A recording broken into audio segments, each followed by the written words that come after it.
All right, can I just say something about the Samsung Cup? I'll talk about the news of it later, but I just want to mention real quick something that's always just kind of made me laugh about it. It has to do with the music. And now, I don't think this is a far-fetched opinion to have, but I don't think that a Go YouTube channel should use heavy metal as their music. Now, don't get me wrong, I'm a huge fan of heavy metal. That's like the type of music I listened to in high school, and I love it. I get that, but it just doesn't seem to match with the vibe of a Go tournament. And for some reason, the Samsung Cup has this interesting heavy metal theme that... Here, let me just play for you what it sounds like.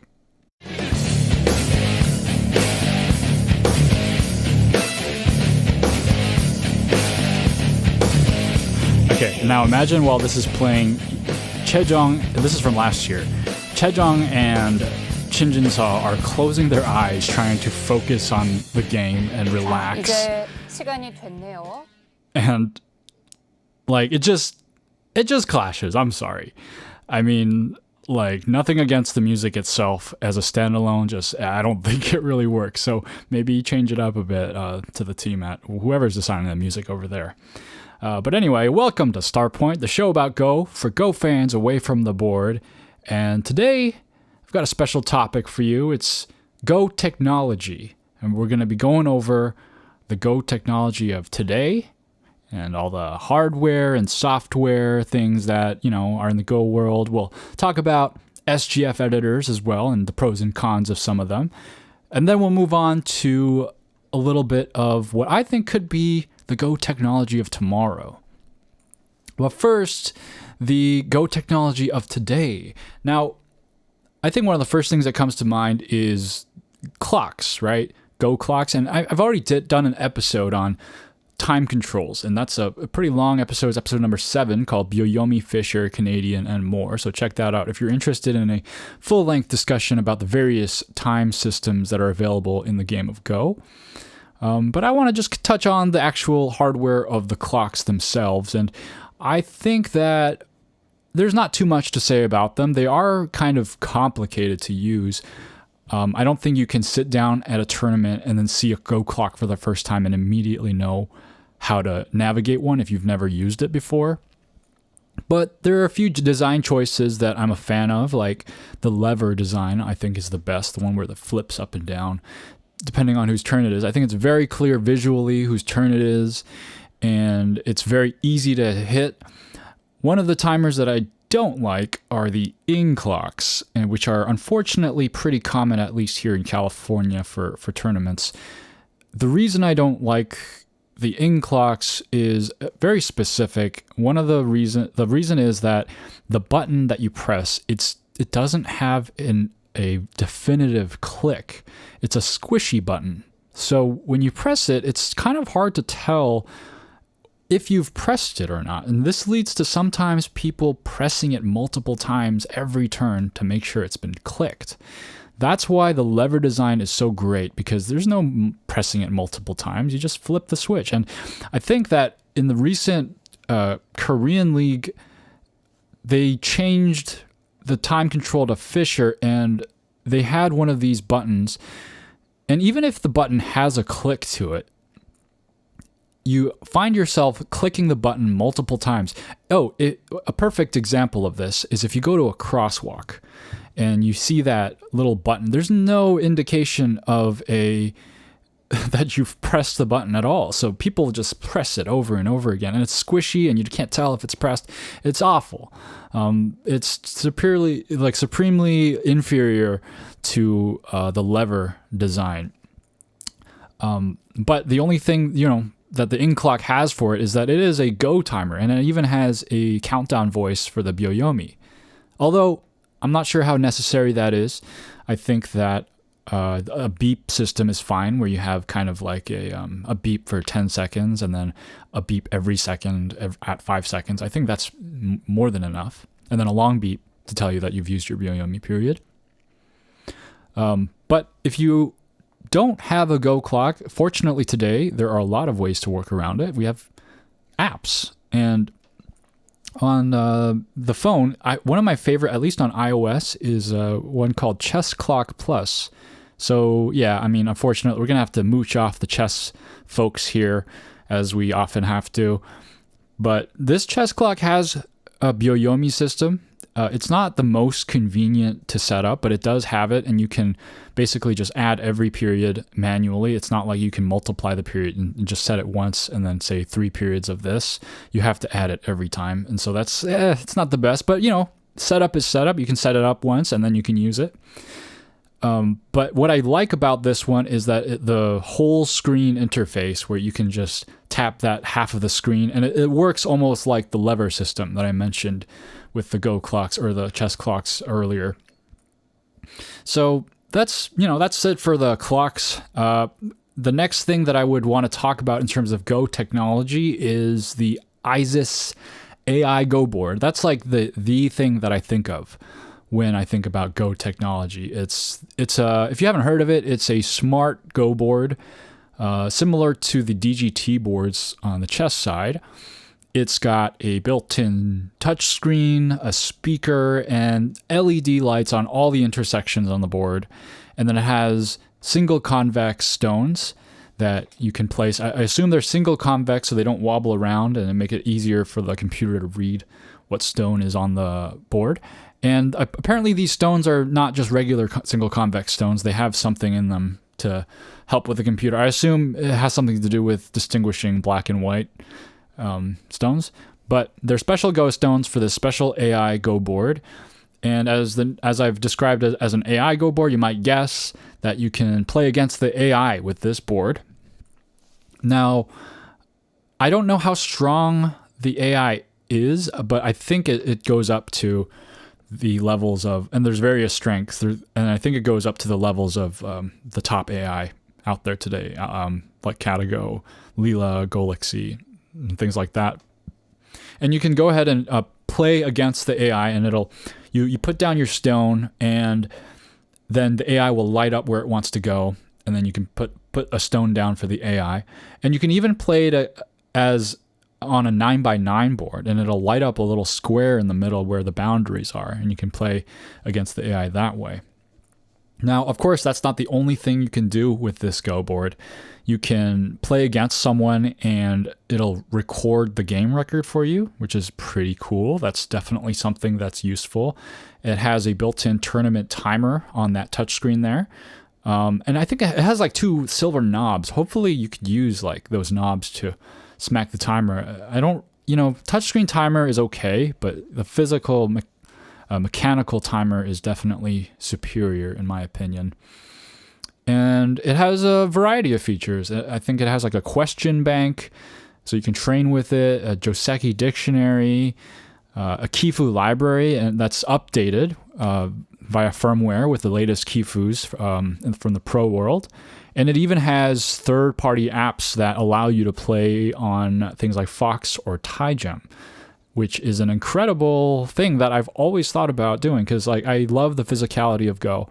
And Go is a physical game when you play it in its original form. And to be able to do that online with as many opponents as you'd want to that's pretty cool. The only thing is that you'd have to play for your opponent, because it would light up the point that the opponent played in, and you'd have to grab a stone for them. So there is a bit of a time crunch, right? You don't want to play with a super low time setting with this, I'd imagine.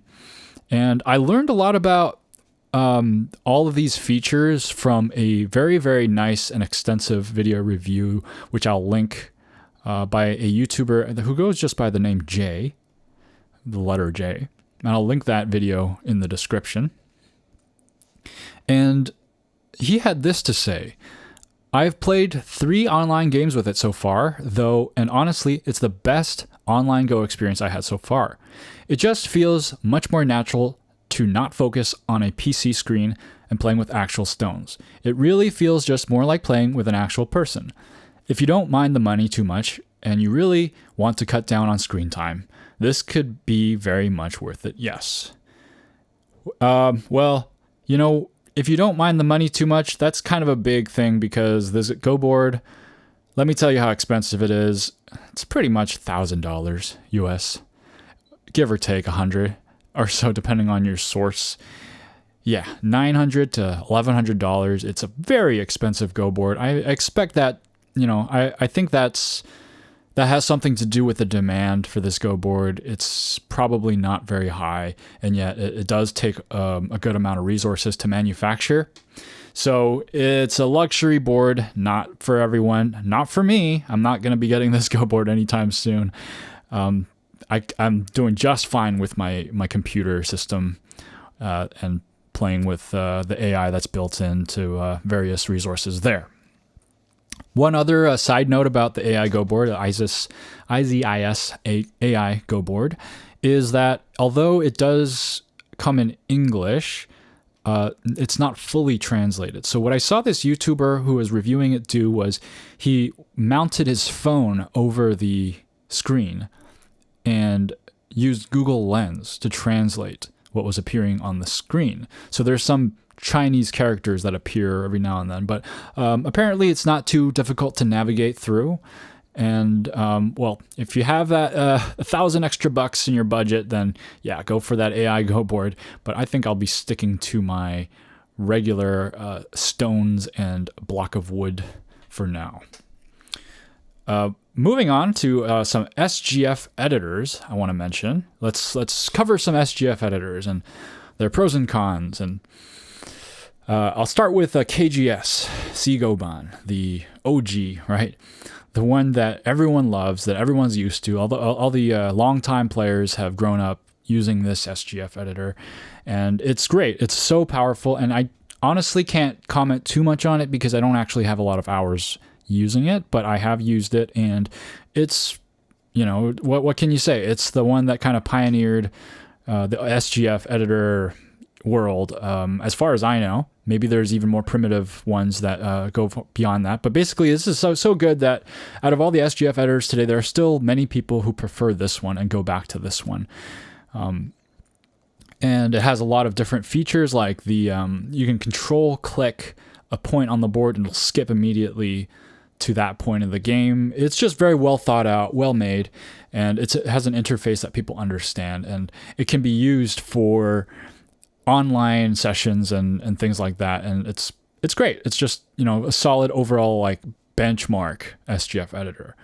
Moving on to the OGS editor, this one is also great because it's browser based, and that makes it very, very easy to connect and review with other people, and it's got a whole bunch of features as well. It's very similar to the KGS one, although I think it's kind of missing a couple of features here and there that the KGS one has.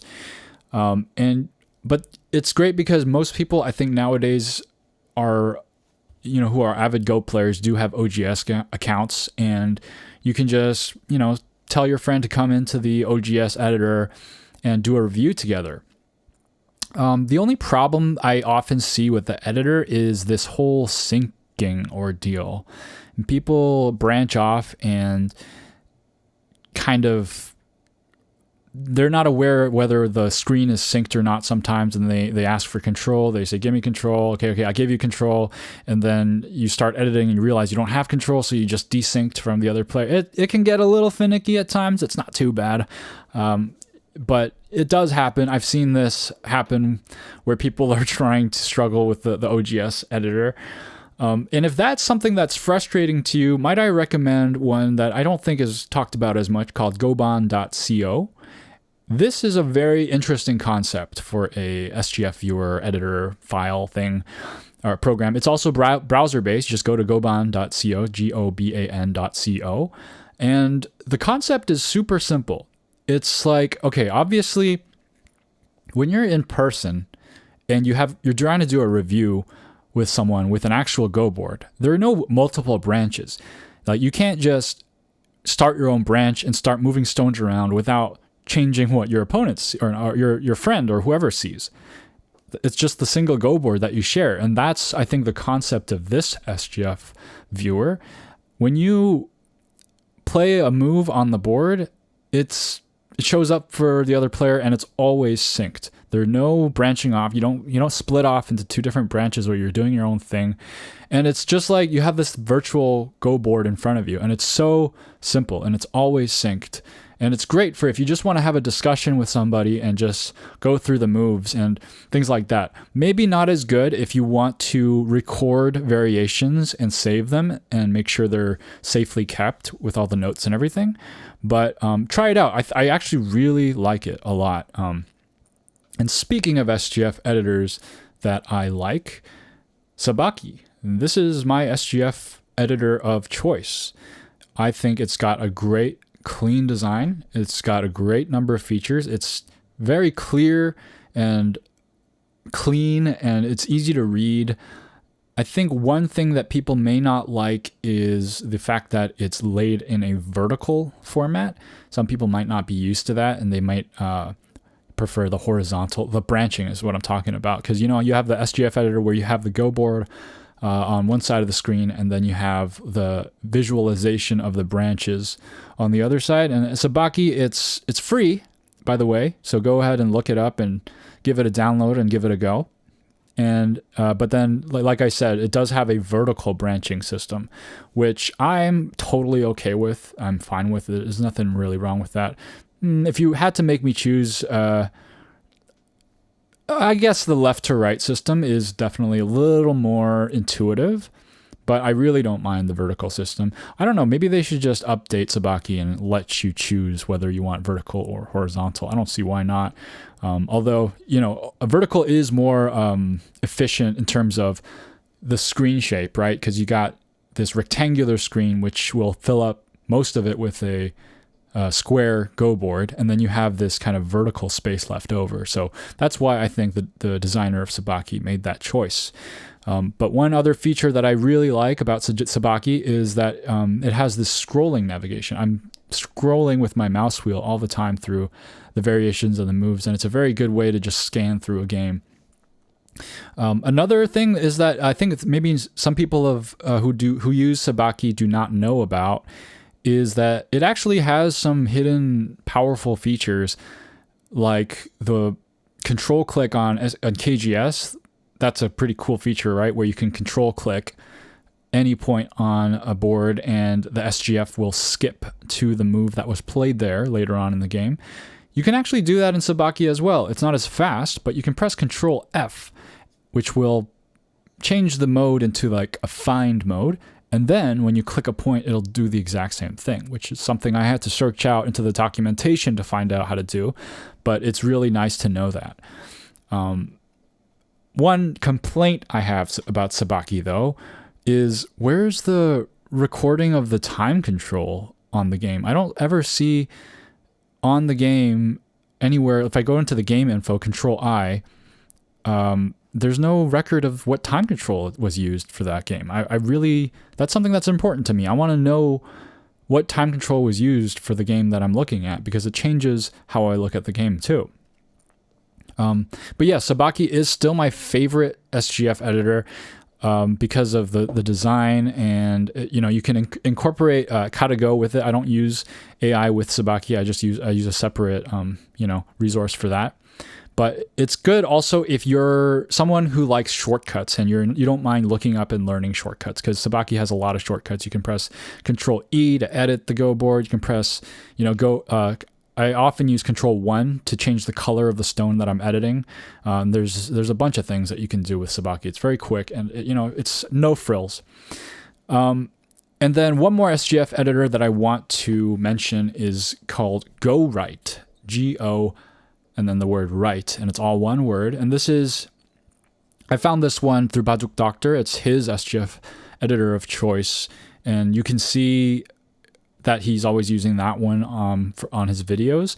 And this one's very versatile, and I like the look of it. Believe it or not, I like the look of this kind of flat, simple, no shadows, no nothing, just black and white circles on a Go board colored background. And I think that's it's a great piece of software. It has a lot of features, actually. It actually has, I think, a lot more features than you might guess when you first look at it. It takes a bit of learning to use it though, because a lot of the buttons, they're just kind of confusing. You don't know what they do until you use them, and even then it may be hard to figure out which button does what because they don't have any labels. It's just images, it's just symbols. But one hidden feature of Go Right that I want to mention is the search feature, and not the search feature that I mentioned on Sabaki, but this is actually super cool. You can basically set a folder on Go Right, and it will be able to analyze the games in that folder to a point where you can look for certain shapes that appear in the SGF files and find SGF files with certain shapes in them, kind of like the wall theory thing. And I think that's crazy. That's an incredible feature, and I like it a lot, though I haven't found like a good use for it right now. Like I don't have any way of incorporating that into my training regimen or anything like that. But if that's something you're looking for, where you want to be able to find certain shapes, and I think it's even like not a strict search, but a fuzzy search where it's like it can find games that have similar shapes or something. I don't have too much experience with it, but go ahead and check that out if that's of interest to you. Go Right is also great for printouts. I think it's probably one of the main functions is for it to be used as a way to print out Go problems. And then the only thing that I want to say about Go Right that I feel like is a criticism here is I think the branching system is a little finicky. It's very easy to click a stone onto the board to edit the branches, and it will branch off and it'll have these question marks filled in if the board doesn't make sense, and it's just kind of hard to navigate. At least in my opinion, it's just not been my favorite to manage the branches and things like that on Go Right. But again, it's a very powerful piece of software and it's great. So check out that SGF editor. If you're looking for a new SGF editor, yeah, go ahead and check out any of the ones I mentioned. See if you prefer one of the ones that I've gone over today. Okay, I'm actually really excited to share with you the next piece of Go technology. Now, this is an app. Unfortunately, I think it's only available on iOS. But this app is called Baduk Cap. Baduk space cap. Now, this is an app that I found quite a while ago, a few years ago. But it's essentially you just take a picture of your physical Go board, and then it gives you this grid to line up the corners onto the Go board in the photo. Because oftentimes, when you take a picture of a Go board, sometimes it's skewed due to the perspective. And so it gives you a little grid, and you can match the corners to each corner, and the grid will line up. And once you do that, it'll analyze the image and look at the position of the stones, and it'll record that into this SGF format, in this digital format, and you can use that to score the game. You can do whatever you want with it from there. And that's awesome, right? It's cool. And it was a paid app. I had to pay like $3 or something for it, and it was worth it. Not that I use it very often. I never found a real reason to use it very often because I don't really even play physical games that often. But it's pretty cool. It's pretty nifty, right? That's not the part that I'm excited to share with you. The part that I'm excited to share with you is a newer feature that I recently discovered. And I don't know, my mind is still kind of blown by this, but it has live game recording now.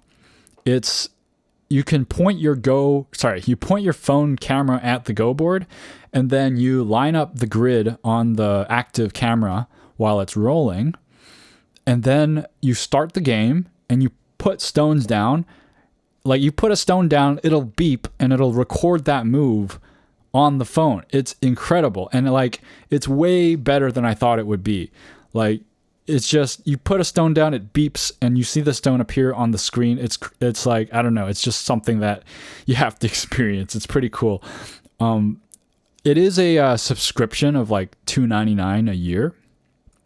And that is, I work in the mobile app industry, or I have experience in the mobile app industry. And back in the day, you remember all those apps, they were paid apps. You had to pay one-time fee, and then you basically get the app for life. Well, I think, it turns out app developers kind of realize that's not very sustainable, because unlike physical products, like, you got a coffee machine, and you buy it, you get it for life, and that's it, right? The deal's done. But with software, it's a little different, right? You have to sell the software, and then once the software is sold, you're still servicing the software. You have to troubleshoot it, you have to update it, you have to fix bugs, and every time iOS releases a new update, you have to match the software to match that. So it's like you're paying for more of a service thing. So now you see a lot of the apps, they're going towards a subscription thing, and $2.99 a year, that's pennies, right? For this amazing piece of software. I mean, they're not a sponsor. I don't have any sponsors, just to let you know if I've, given shout outs to any products in the past. None of it is sponsored. It's just my opinion. But Baduk Cap, this live game recording feature, it's just really cool. And I can see this being used more and more as time goes on. I think a lot of people, they just kind of video their game or something like that. And it's very, very well thought out. I think the more I use it, the more I realize how much effort and time they put into this app, because it's like, I'm like wondering, like, how will it register captures? And I'm trying to like capture some stones on the board, and I noticed that it's not registering my moves. But then once I remove the appropriate stones, it then records the moves as a valid move, and it says, okay, the stones have been captured. But there's a lot of details. I haven't fully explored it, but Baduk Cap, so check out that app. That's an incredible app. And if you're looking for some kind of live game recording software, I highly recommend it. Okay, no, that's gonna do it for a lot of these software that I wanted to cover. But we've been talking a lot about SGF files, and I can't talk about SGF without mentioning this app right here. It's called SmartGo. I'm sure a lot of you have heard of it. SmartGo is it's a series of apps, but right now I think it's kind of all converging into an app called SmartGo 1. And the reason why SmartGo 1 is special is because it is run by Anders Kierulf, who is the inventor of the SGF format. So SmartGo 1 is his pet project or passion project. I guess those are kind of the opposite. But basically, SmartGo 1 is a library of Go books. It's an SGF editor, library of pro games. It's just kind of like an all-encompassing Go app. And this developer, Anders Kierulf, believe it or not, invented the Smart Game format back in 1987. And that was the SGF file format number 1, which was a little different from what we have today. And this person, Anders, is still developing SmartGo. And it's crazy. Like, I think he's still super active too. Like, last time I checked, he has a blog update from like not even a week ago. And so SmartGo 1 is quite special, and I don't think a lot of people know that the person who's developing SmartGo is the one who also invented SGF, which is probably one of the most important game technologies in the Go world. Fun fact though, Smart Game format, SGF, is not just for Go. It actually was invented to accommodate many games. Let me give you a short list of the other games that it can record. Othello, chess, Komoku, Nine Men's Morris, backgammon, Xiangqi, shogi, lines of action, attacks, hex, jungle, neutron, football, that's PHUT ball, quadrature, tracks, tantrics, Amazons, octi, guess, twixt, zerks, plateau, yinch, punked, goblet, hive, exit, nifatafel, kuba, triples, chase, tumbling down, Sahara, bite, focused, von, Tom's gift, and kropki. Wow. What are these games? These must be all abstract games that I've not heard of. There's a few in there that I have heard of. I've played Hex, that one. I like that one. It's one that my brother got me. It's a abstract bug game. I'm talking about Hive here, not Hex. And I confuse those two all the time because they both have hexagons, but Hive is also supported by SGF. But anyway, yes, Anders Kierulf invented the SGF format in 1987 as part of his PhD thesis. And then the current version that we use of SGF is FF4, file format 4 by Arno Holossi. And that's the one that I think is supported by most current SGF readers. And it's, the SGF format's published under open content license, and it's just probably something we couldn't live without. It's a great thing for us in the Go world. I think that FF4, the current smart game format is a little outdated, but it's just not been replaced or updated by anything more recent. So maybe we'll see some future developments for potential innovations in the smart game format in the future. A little bit more about Anders Kierulf. He was the Swiss Othello champion in 1983, 84, 85, and 89. So that's kind of cool, right? He was the United States Othello champion in 1992, and he's been working on SmartGo since 1999. And that's a long time, right? That is like over 20 years to be working on this thing. And he's still very active. And he's and if you're curious about his strength, I think he's an amateur 3-dan. So far, we've talked about the Go technology that we have today, but now I want to talk about the Go technology of tomorrow. Stuff that I feel like is coming up, stuff that I want, stuff that I've imagined. One of the things that I really want is a Kindle for SGF files. I want a little tiny pad where I can store just SGF files in and then just follow along pro games and things like that, and have it with me next to my board. And obviously you can use an iPad right now for that, but yeah, a Kindle with the type of screen that a Kindle has, that would be cool. I would love to see something like that. Unfortunately, I don't think we're going to see any of those anytime soon. Probably not a big enough market for something like that to come out. One other thing I want to see as a development in technology is a better AI teacher. Something along the lines of ChatGPT combined with Katago, right? Because when you review things with AI, you never know what the AI is thinking. You just see what they want to play, and you have to kind of figure it out. So how awesome would it be if you could ask, well, hey, why are you playing this move? Why is this bad? Why can't I play here? And the AI would respond to you, well, you can't play there because there's a group over here that's really weak. And you're like, really? That group is weak? And they say, yes, this group is weak. It will die in a few moves. And you can just have a conversation with an AI. That would be incredible. I'd love that. And, chess has its pseudo AI teachers right now. If you go to chess.com, it'll go over a game and it will not only tell you what moves that you should have played, it will do a little comment on why it's suggesting certain things. But chess is a little more black and white, and I feel like it's a little easier to develop for that. I mean, it's always been the case, right? But it would be cool. It would be really cool to even if you couldn't talk and ask questions, to have that kind of insight, right? And just if there's a suggested move, the AI going in this case, it's better to approach high as the right side of the board is important, or little comments like that. So I think that's the next step for AI. Another step that AI, I think, could take is to have a more localized SmartGo assistant. And you can just ask, hey, is this group alive? Is this group dead? And because AI right now is primarily focused on the whole board state. And it's like, if you have a SmartGo problem you don't know how to solve, it won't necessarily, if you just put it on a board, it won't necessarily think of that as the most important thing. So just a SmartGo assistant, I think it will be incredible. One piece of technology that I kind of mentioned in a previous episode is it would be cool if there's an SGF Analyzer. And I want to mention to you an older piece of technology that came out in 2013.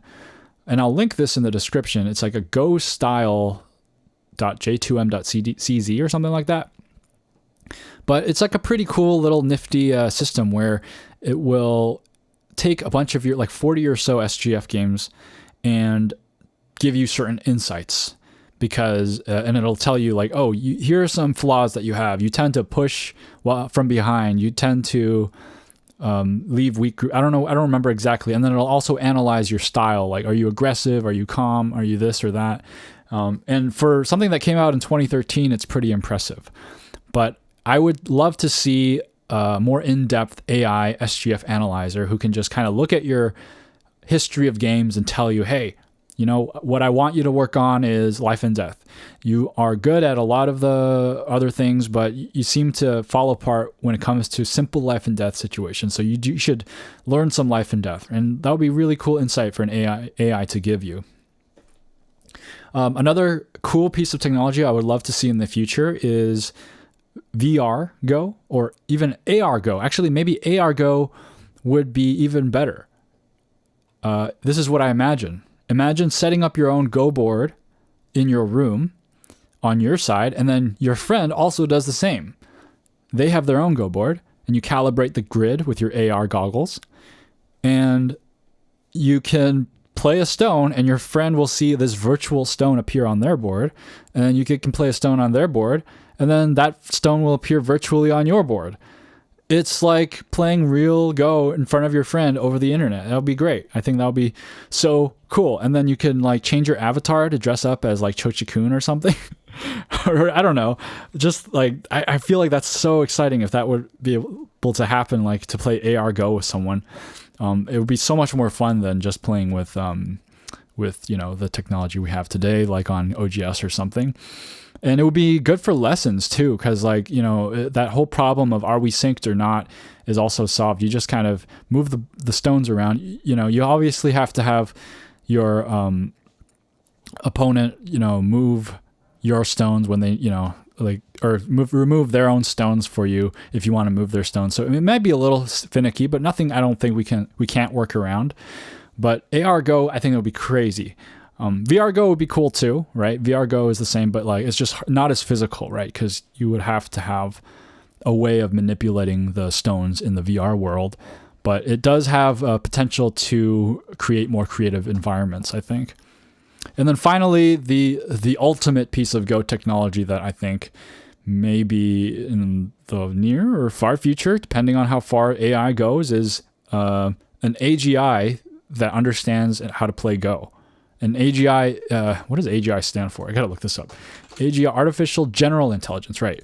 Artificial General Intelligence is the concept of just, it's kind of like the singularity. It's like when AI reaches a point where they actually can like think and, you know, it's like almost sentient level of thinking. And we can imagine AI acting as like many different roles, like a librarian, some AI that knows a lot about everything, or a physicist, some AI that knows very advanced physics concepts and is able to put them into perspective. But can we imagine an AI that's an expert Go player? And can you have a conversation with this AI and like just unlock the secrets of Go?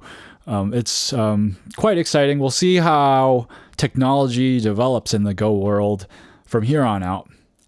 But I would love to hear, I will send you this Go question of the week later on, but I would love to know what kind of technology you would like to see in the future regarding Go.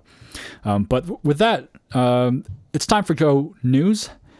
Last year, I talked about, or it's not last year, last episode, I talked about the different Meijins of each country. There's the Meijin for Japan, the Mingren for China, and the Myeongin for Korea. And I was wondering, well, we should have like a super Meijin where they all face off. And maybe we should also have an American Meijin. Meijin, if you didn't know, means brilliant man. Although I don't think brilliant man would be a good name for the Western world to adopt for their version of Meijin. I was thinking maybe something like like genius or something like that. I don't know. Maybe you have a better idea. Anyway, that's not Go news, but this is Samsung Cup. That's the hot news right now. And I want to give you an update on the round of 32. The Samsung Cup, as you know, is one of the top tournaments in the Go world. It is probably like the biggest one behind the Ing Cup. And I mentioned that Andrei Kravitz was invited as a wild card and was placed to match with Park Jung-hwan in the round of 32, which is that's a rough one. Park Jong-hwan is I described Shin Jin-seo as the titan that Park Jong-hwan is trying to beat, but Park Jong-hwan himself is a titan, right? Park Jong-hwan arguably world number 2, and so slim chance of Andrei Kravitz beating Park Jong-hwan, and yeah, Park Jong-hwan won that game and took that from Andrei Kravitz, but well played by Andrei Kravitz. I think it was not terrible from what I hear on the board for Andrei. But good job. And you can find a review of this particular game on the Twitch channel of the European Go Federation. And that's the name of the channel. It's European Go Federation with no spaces or anything like that. And I'm just going to go down the list of certain game results. Shin Jin-seo, facing up against Wang Xinghao, is one of the most anticipated games in this round of 32. Somehow these two drew each other, and they're the top, basically the best of the best in the world right now. Wang Xinghao is number 4 in Go ratings, just behind Shin Jin-seo, Gu Zihao, and Park Jong-hwan. And he's an up-and-coming kind of representative of China at 20 years old. But unfortunately, he lost to Shin Jin-seo, so fortunately for Shin Jin-seo. So Shin Jin-seo moves on to the round of 16. Lee Chang-ho, or Lee Chang-ho, was in the round of 32 this year for the Samsung Cup, which is crazy. He's a legend. If you ever watched that video on YouTube where they show who was at the top of the Go world throughout history, you see Lee Chang-ho's section takes up like the longest period of time. He is an absolute legend in the game, and he's still kicking here. He's still playing. He's still at the top level, and he made it to the round of 32 in the Samsung Cup. But unfortunately lost to Shin Min-jun in the first round. Gu Zihao beat Byun Sang-il, who last year was famous for slapping himself against Chejong, because Chejong beat Byun Sang-il in a super big upset. And Chejong is also in this round of 32. She was automatically qualified for the Samsung Cup because she was in the top 4 last year. But unfortunately, this year didn't do as well as she got kicked out by Xie Hao. And then Han Wong-yu beat Yoda Norimoto.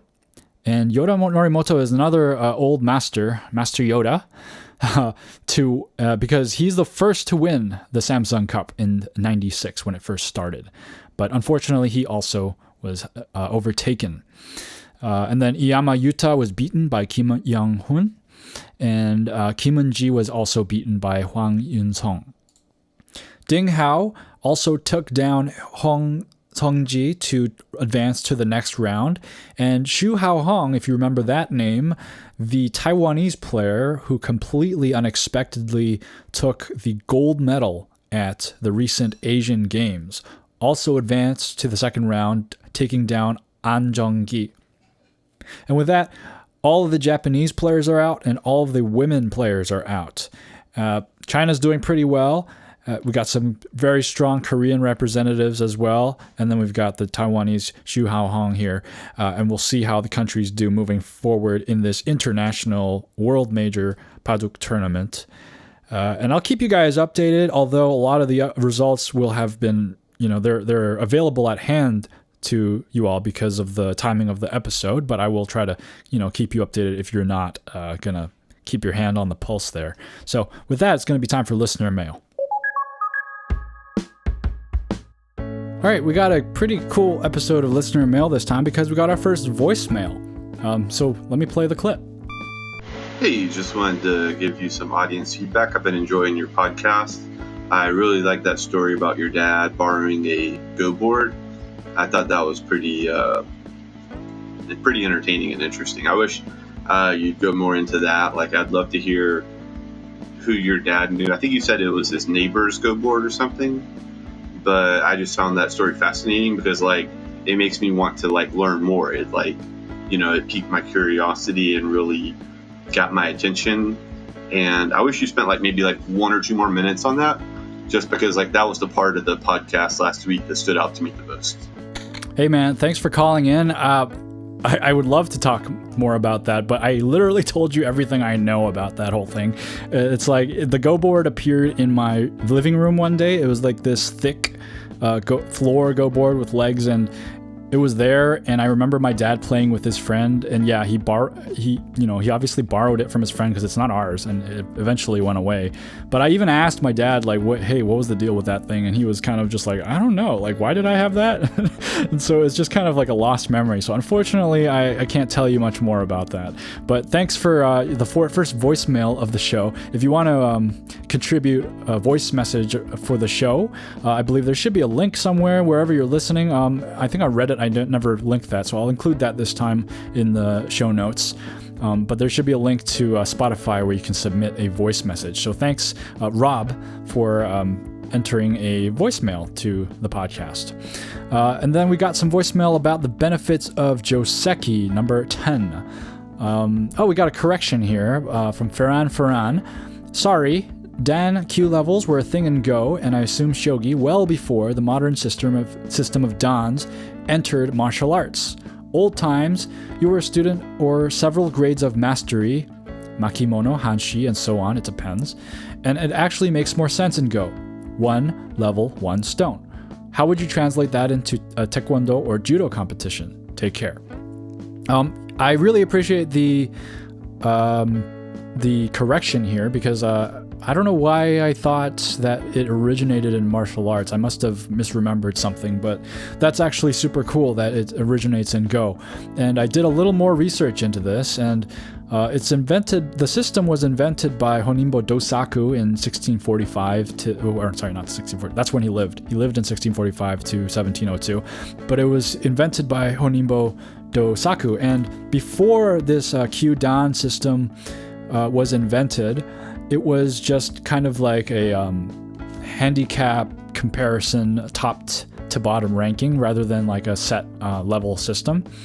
And when Dosaku invented this system, the way it was calibrated at first was the then highest title holder, the Meijin, was set to be 9 Dan, and then everyone else's ranks were set below that.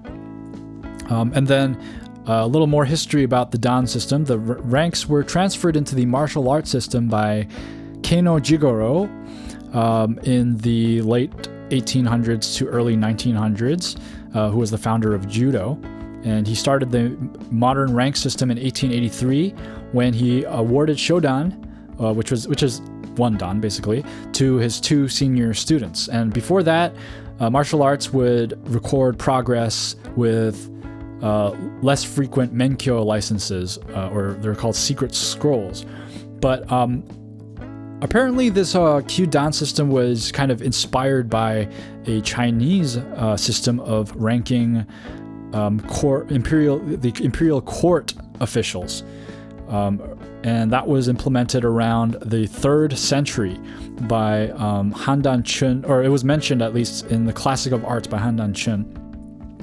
But this system had 9 levels, so it's kind of like similar in that there's like 9 Dan levels, but the 9 Dan levels, or the 9 pin, it's called pin shi, and number 1 is the highest, I think. And it's funny because when I look it up on Wikipedia, it has the funniest descriptions of each rank. Starting with number 1, the highest rank, and that one is called Being in the Spirit. Okay, so kind of like this high level of nirvana or something. Number 2, seated in enlightenment. Okay, same kind of theme. 3, concreteness, maybe a little awkwardly worded, but okay, I get it. Number 4, understanding changes. Okay, it's getting a little more awkward. 5, applying wisdom. Okay, so maybe like 5 pin is the wisdom stage. 6 pin is ability. 7 pin is fighting strength, and then these 2 last ones are what makes it funny. 8 pin is called being quite inept, and 9 pin being truly stupid. And it's just imagine you become a Dan player and you're like, yes, I've become finally I've become truly stupid. And I just think that's just hilarious. Maybe if you got like Chinese speaker listeners out there, if you could tell me, like, you look at the characters in Chinese and tell me if there's a better translation you can give, I would love that. I would appreciate that. But yeah, just a short history lesson. Again, thanks to Ferran to correcting me on that point. I mean, I hate making mistakes on the podcast because they're just kind of recorded for history, but whatever. You're going to have to listen to my mistakes and then listen for corrections. But anyway, thank you. Okay, so got some comments on episode 13, how to review your own games. Hello again, Rach. Can you tell me how to say your name? Is it Ray TSH or Rach? Okay, but anyway, he says, you can actually restrict the area on AI Sensei to analyze only a certain part of the board. It is in the top right menu in the desktop browser and right now below the board on the mobile view. Yeah, thanks. I actually know about that. The problem I have with that is that I'm not exactly sure how it works because, like, if I grab like a certain corner of the board, will it treat it as like, if like I get like a, I don't know, 9x9 area in the 19x19. Will it treat it as like a 9x9 board, or will it like, how does it treat the outside of that area? Like, that's kind of what confuses me, because sometimes I'll have like a local problem, but it'll want to play outside of it. And so I won't really be able to get the optimal move within that area. Okay, Rach also writes, I started to play in 2020 when AI and AI review tools were already abundant everywhere. I never had to review my own games, and thus, this is a skill that I severely lack. Reviewing your own games is a separate Go skill in my opinion. It is really hard for me to review my own games, but I started to do so a few months ago. I replay my game on a real board and review it. I'm not taking notes or anything. I then check with AI about certain moves that I considered, and I also look at stuff that I've completely missed. I get reviews from stronger players at least once a week as part of some mentorship or as part of private lessons. Sometimes I prepare these reviews by stronger players and by self-review, and I don't look at AI at all for these games. Yes, and I'm going to have to agree with you here. Reviewing your own games is definitely a skill, and it's hard, and I'm still working on it. I don't know how to do it quite completely yet and how to find the best place, but I do know that once I stop relying on AI, I do think more about it, and I do try to use my own brain to figure certain things out. And so, yes, and the fact that you get a review once a week by stronger players, that's already crazy good. Like, I mean, that's amazing. So I think you're on the right track there. Thanks for writing in. Bavalence? Yeah, I think it's a Bavalance or Bavalence. That's right. Great episode. Apart from the main topic, I particularly like your idea to present easy SmartGo without any visual aid. Would be great to evolve it into a regular part of your podcast. Thanks for writing in, and maybe I'll try that again. It's a little awkward. It takes a long time to describe things on a Go board without any visual aid. But you know what? You've inspired me. Maybe I'll try to include more of those. Thanks for writing in. And then finally we have Plixic writing in again. Hello, thank you. And they write, I would love to hear an episode focused on reading. Reading was an absolute mystery to me. When I first started playing, it seemed impossible to visualize more than 2 stones, and like strong players have some magic ability to see the future. I'm sure there are a lot of interesting thoughts on the subject, and people probably view it very differently. I used to think that strong players read very clearly and actually know the correct move, which they do in some local fights, but not on the board as a whole. Now I realize that people often only read a few lines that seem good until it gets fuzzy in their mind, and then they make their best guess that seems right. I even see high dawn players outright say, I don't know if this works, or let's see what happens, and then just play it. I never would have thought a 9 dawn was just guessing that a fight is in their favor, or that a Joseki pros played could be exposed as being bad, and somehow no one saw that black should have jumped instead of extending for hundreds of years. But it is the case. Even the AI is guessing, just much better than we do. It's easy to feel stupid when trying to read complicated lines, but it's comforting to know that ultimately we're all just guessing what the right move is. That's my thoughts on it anyway.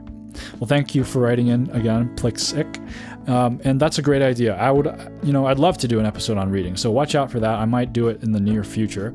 And yeah, I mean, believe it or not, a lot of the strong players don't read, and you see like the strongest players going like, I should read this, but whatever, I'll play this. And I think that has a lot to do with the fact that a lot of Go is intuition, and you do have to have a certain intuition about your moves. But I'll comment more on the subject in a future episode. Thank you so much for the idea, and keep the ideas coming, guys. I really appreciate them because I do like having a store of ideas for the show. But yeah, that's going to do it for listener mail. And my question of the week for you today, I'm going to repeat from earlier. What kind of Go technology would you like to see in the future? What kind of technology do you think that we lack in the Go world? I mean, Go is a primitive game of just wood and stones, but we can enhance our experience with technology. So I'd love to see what you guys come up with. And so if you want to comment wherever you're listening, on YouTube, Reddit, or Spotify, or shoot an email to starpointbaduk@gmail.com. That's starpointbaduk@gmail.com. Or if you want to contribute a voicemail, there should be a link somewhere in the description where you can click on through into a Spotify podcast website where you can record your voice and submit a voicemail to the show.